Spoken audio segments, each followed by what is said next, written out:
Radhe Radhe everyone. How are you all? I hope that you all are fine and doing well. Welcome to my another new cooking blog. आज मैं फिर से हाजिर हो गई हूँ एक बहुत ही ज़्यादा healthy, tasty and colourful recipe लेके। आज की रेसिपी क्रिसमस स्पेशल रेसिपी है। क्रिसमस आने वाला है तो मैंने सोचा आज मैं घर पर यही बनाती हूँ। इसे आप चाहें तो अपने बच्चे के लंच बॉक्स में भी पैक करके दे सकते हैं। बच्चे बाज़ार का केक खाएं उससे बहुत ज़्यादा ज़रूरी है कि हम उससे पहले ही उन्हें घर का बनाया हुआ हेल्दी केक खिला दें, ताकि बाज़ार के केक से भी अच्छा उन्हें घर का बनाया हुआ केक पहले ही मिल जाए।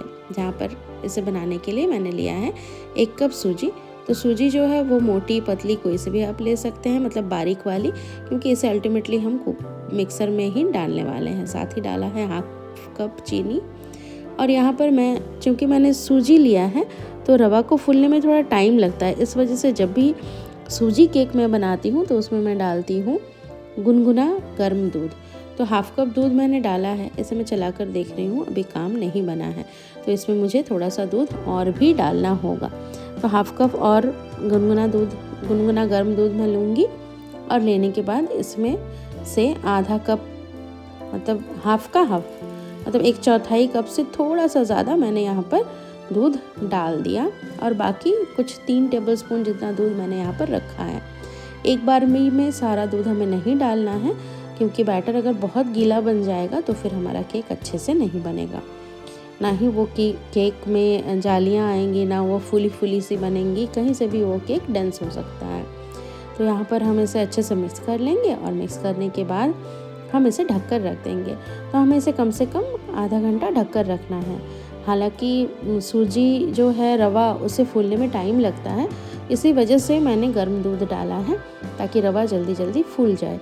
तो आधे घंटे के लिए हम इसे ढककर रख देंगे। और साथ ही आगे के लिए मैंने जो कुछ यहाँ पर चेरीज़ लिए हैं वो मैं यहाँ पर बारीक चॉप करूँगी। मैं यहाँ पर चेरी यूज़ कर रही हूँ। अगर आपके पास चेरी नहीं है या फिर आप चेरीज़ खाना पसंद नहीं करते हैं तो आप यहाँ पर टूटी फ्रूटी भी डाल सकते हैं।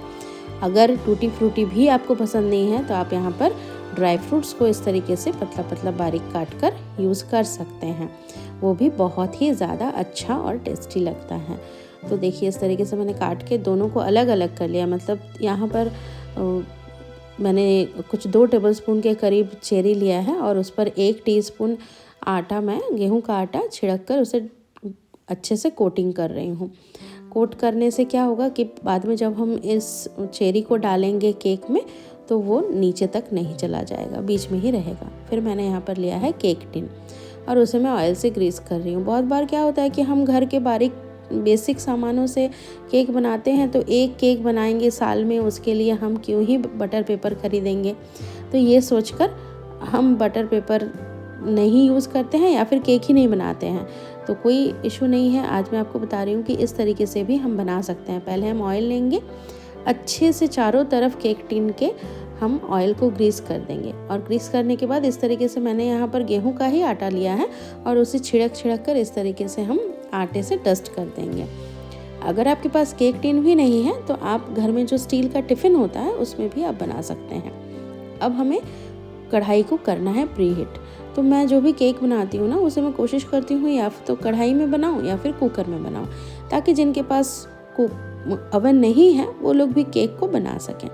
तो यहाँ पर मैंने कढ़ाई लिया है, कढ़ाई गैस ऑन कर दिया है, गैस को लो फ्लेम पे रखा है और डाला है यहाँ पर नमक। तो ये जो नमक है, ये बार मैं जितने भी बार केक बनाती हूँ मैं यही नमक यूज़ करती हूँ। एक बार नमक, मतलब केक बन जाता है, फिर मैं नमक को उठाकर एक कंटेनर में स्टोर करके रख देती हूँ। और एक स्टील का स्टैंड मैंने यहाँ पर डाला है। अगर आपके पास स्टैंड नहीं है तो आप कटोरी भी रख सकते हैं या कोई सा भी सामान आप रख सकते हैं जिसके ऊपर हम केक टिन को रख सकें। फिर हमने उसे ढककर रख दिया। कढ़ाई प्रीहीट हो रहा है और देखिए सूजी, दूध और चीनी अच्छे से मेल्ट हो गया। सारा दूध जो है वो रवा ने सोख कर लिया है और सूजी भी हमारी पिघल चुकी है। अब हम इसे मिक्सर ग्राइंडर में ट्रांसफ़र कर लेंगे, क्योंकि मैंने बोला था कि हम इसे ग्राइंड करने वाले हैं। तो मिक्सर ग्राइंडर में ट्रांसफ़र करने के बाद मैं यहाँ पर डाल रही हूँ मिल्क पाउडर। तो ये जो मिल्क पाउडर है वो मार्केट में जो आता है अमूल्या का मिल्क पाउडर, वही मैं यहाँ पर डाल रही हूँ। मिल्क पाउडर डालना ऑप्शनल है, 1/4 कप मैंने डाला है, लेकिन अगर आप डालते हैं तो केक का टेस्ट बहुत ही ज़्यादा अच्छा रहता है। फिर मैं यहाँ पर डाल रही हूँ 1/4 कप कस्टर्ड पाउडर। तो हम अपने घरों में कस्टर्ड पाउडर भी रखते ही हैं। बिल्कुल बेसिक सामान से आज मैं केक बनाऊँगी, जो आपको बहुत ज़्यादा मार्केट में जिसके लिए घूमना ना पड़े। एक केक बनाने के लिए सामान खरीदने के लिए आपको मार्केट में बहुत ज़्यादा घूमना नहीं पड़ेगा। तो कस्टर्ड पाउडर डाल देंगे और डालने के बाद मैं यहाँ पर डाल रही हूँ, मैंने बटर का भी यूज़ नहीं किया है, ना ही तेल का यूज़ किया है। बहुत ही हेल्दी सा केक बन रहा है। यहाँ पर मैं दूध की मलाई डाल रही हूँ। तो मलाई जो है ये तो हम लोग उठाकर रखते ही हैं, हमारा एक कॉमन सा नेचर है कि हम घर में दूध से मलाई से घी बनाते हैं, तो हम मलाई उठाकर रखते हैं। तो फ्रेश मलाई आप उठाकर ले लीजिए। मैंने यहाँ पर 1/4 कप लिया है मलाई।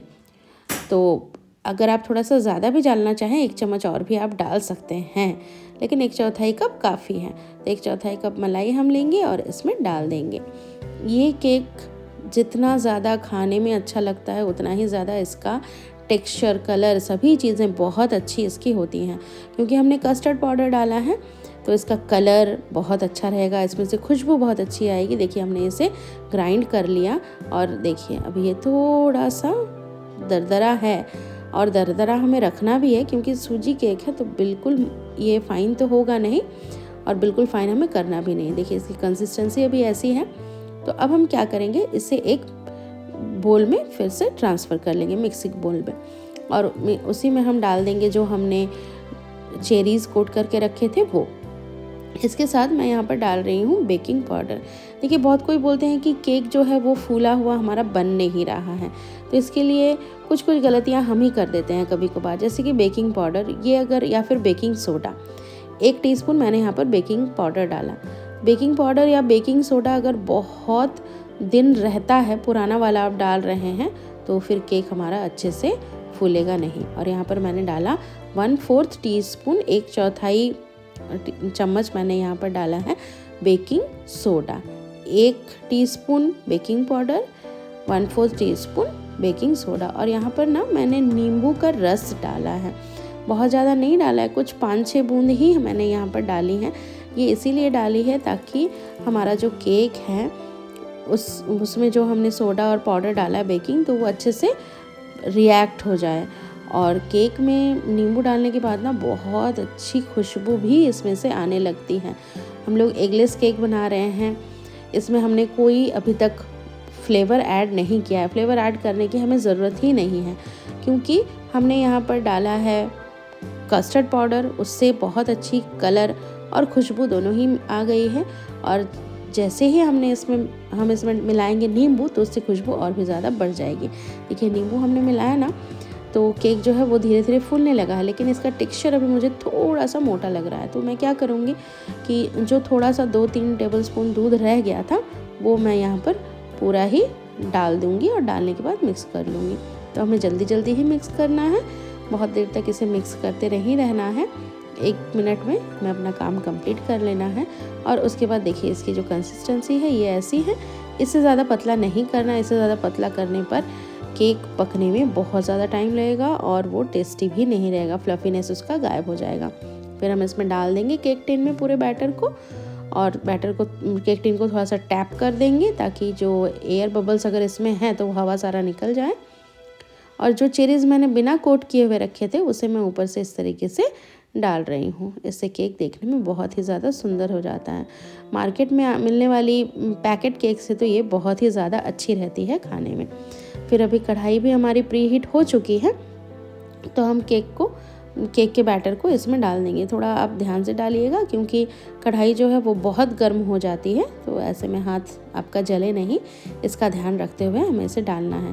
फिर हम इसे ढककर रख देंगे। गैस के फ्लेम को लो फ्लेम पे करेंगे। इस केक को पकने में कम से कम 45 मिनट लगेगा, लेकिन कभी कभार ये डिपेंड करता है सूजी के ऊपर, या फिर अगर थोड़ा सा ज़्यादा पतला हो गया केक तो का बैटर, ऐसे में थोड़ा ज़्यादा टाइम भी लग सकता है। तो आप एक नाइफ़ इसमें घुसाकर, नाइफ़ या टूथपिक कुछ भी घुसाकर देख लें बीच पोर्शन में, अगर केक अच्छे से मतलब नाइफ जो है या टूथपिक वो क्लीन निकलती है, इसका मतलब है कि केक हमारा बेक हो चुका है। और अगर नहीं निकलती है तो आप 2-3-4 मिनट के लिए या कभी कभार 5-7 मिनट के लिए भी रखना पड़ता है, तो उसे थोड़ी सी आप और पका लें। फिर जब ये बिल्कुल अच्छे से ठंडी हो जाए, देखिए ये भी ठंडी हो गई है, इसके किनारे छूट गए हैं, तो हम इसे उल्टा करेंगे, थोड़ा सा टैप करेंगे और केक हमारा डीमोल्ड हो जाएगा। देखिए कितनी अच्छी जालियाँ इसमें बन करके तैयार हो गई हैं और कलर कितना अच्छा आया है, हमने कस्टर्ड पाउडर मिलाया है इसलिए। अब मैं इसे कट करके आपको दिखाती हूँ कि ये कितनी ज़्यादा अच्छे तरीके से कट हो जा रही हैं और इसकी जालियाँ बस आप देखिए कि कितनी अच्छी जालियाँ बन करके तैयार हो गई हैं। ये खाने में लाजवाब बनी है, बहुत ही ज़्यादा सॉफ्ट स्पंजी केक बन करके तैयार हो गया है। और इसे अगर जिस तरीके से मैं कट कर रही हूँ ऐसे कट करके आप अपने बच्चे को देंगे ना, तो उसे लगेगा कि मार्केट में जो पैकेट में पीस वाले केक आते हैं ना, वो आप उसे दे रहे हैं खाने के लिए। बच्चे हैं, उन्हें आप जितना इनोवेटिव खाने के लिए देंगे वो उतना ही ज़्यादा पसंद करेंगे। और आजकल के ज़माने में बच्चे इतना ज़्यादा जंक फूड खाने लगे हैं कि हेल्दी फूड से उनका वास्ता उठ गया है। तो एज अ मदर हम लोगों की ड्यूटी होती है कि कैसे हम अपने बच्चों को हेल्दी फूड के साथ एक फ्रेंडली रिलेशन दोनों का तैयार कर दें। तो इसी वजह से मैं ये कोशिश करती रहती हूँ। देखिए केक कितना फ्लफ़ी स्पंजी बना है। तो इस तरीके से डेकोरेट करके मैं अपने बेटे को देने वाली हूँ और वो बहुत ही ज़्यादा अच्छे से उसने एंजॉय किया था इस केक को। तो देखिए फ्रेंड्स कितनी अच्छी लग रही है, ये टेम्पटिंग लग रही है देखने में, और ना कि सिर्फ देखने में, ये खाने में भी बहुत ही ज़्यादा टेस्टी हुई थी। तो चलिए मिलते हैं इसी तरीके के अगले ब्लॉग में। Till then take care, Radhe Radhe and bye. और जो लोग मेरे चैनल पर नए हैं, जो मुझे पहली बार देख रहे हैं, वो प्लीज़ मेरे चैनल को लाइक शेयर एंड सब्सक्राइब कर लें। Thank you very much everyone, keep supporting me. Radhe Radhe.